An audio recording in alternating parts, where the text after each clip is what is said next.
In African football, there are rivalries.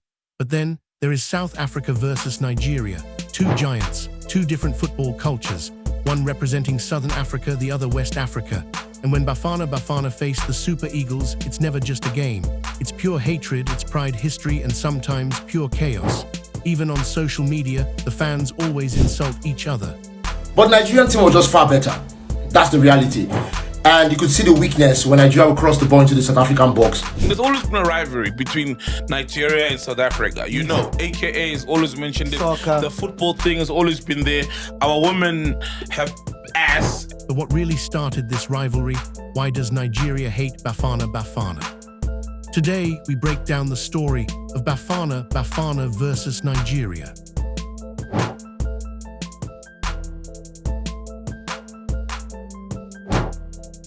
This rivalry didn't start yesterday, it has been existing for decades.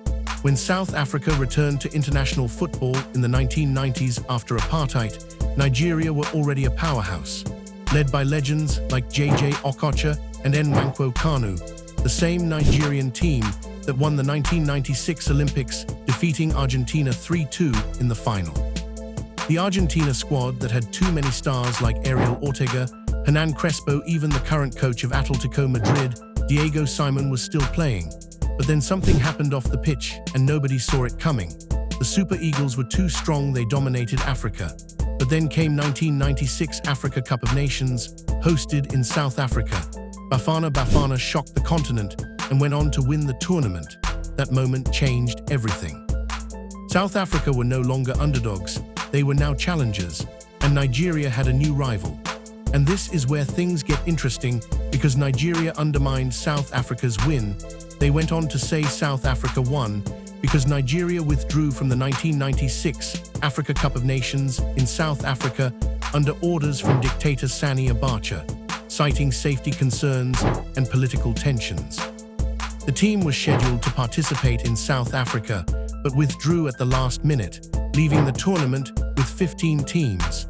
The move was largely due to political fallout between Nigeria and South Africa over the execution of activist Ken Saro-Wiwa. And this was just the beginning of the biggest rivalry in Africa.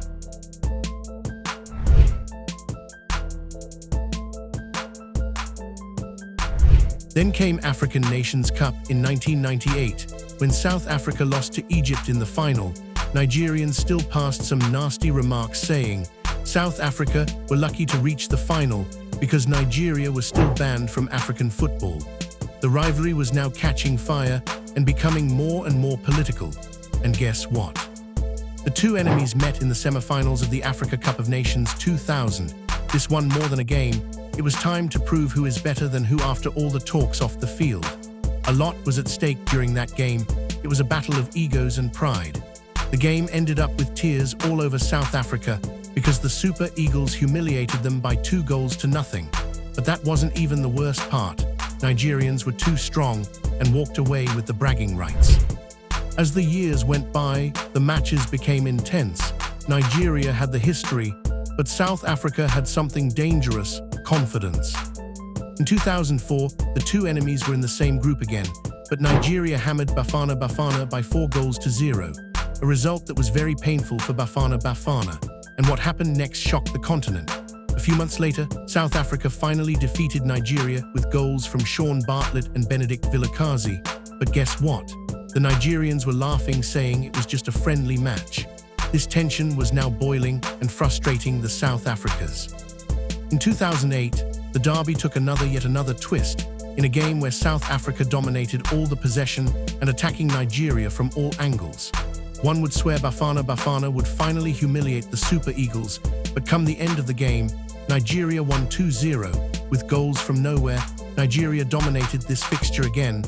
They were now turning South Africa into their daily bread. It was almost impossible to defeat Nigeria. South Africans were now blaming the use of witch doctors, but Bafana never backed down.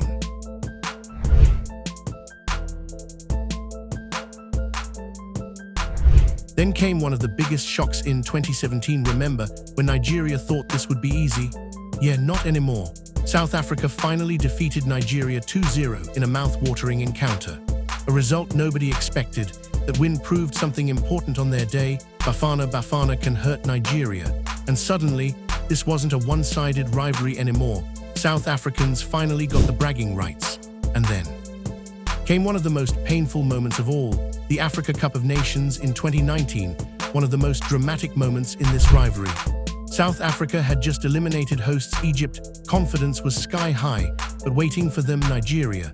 The match was tight, emotional, intense. And just when it looked like extra time, Nigeria scored late. Heartbreak for South Africa, joy for Nigeria. That moment took this rivalry to another level.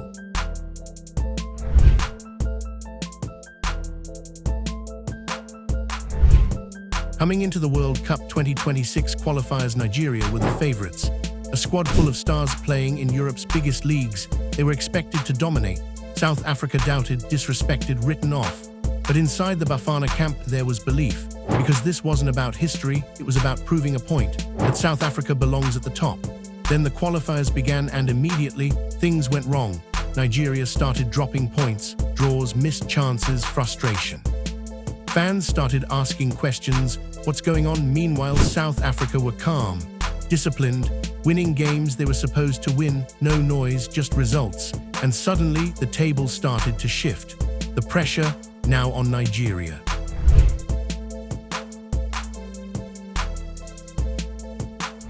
But then everything changed, because off the pitch, drama hit South Africa.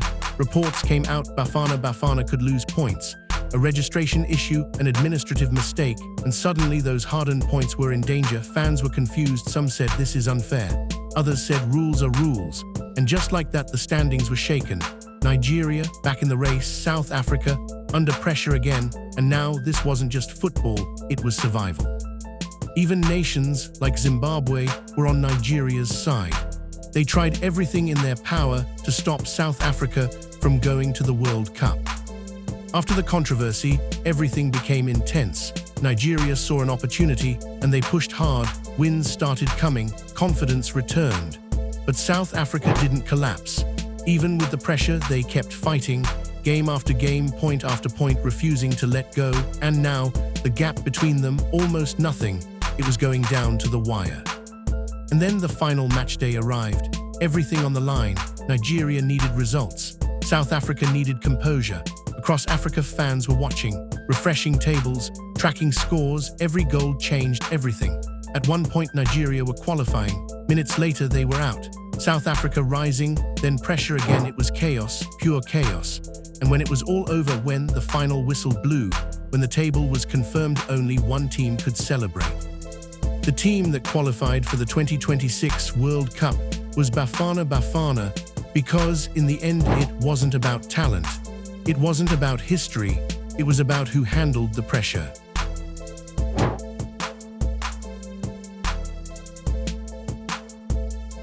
So now it's your turn as fans to comment down below with your opinion. Who really owns this rivalry right now? Because history says one thing, but recent results say another. So I want to hear from you South Africa fans. Do you believe Bafana Bafana have finally arrived? Nigeria fans, be honest. Is the World Cup nightmare a failure or just a setback? And if these two meet again, who are you backing? Because one thing is clear, this rivalry is no longer one-sided. And the next chapter might be even bigger.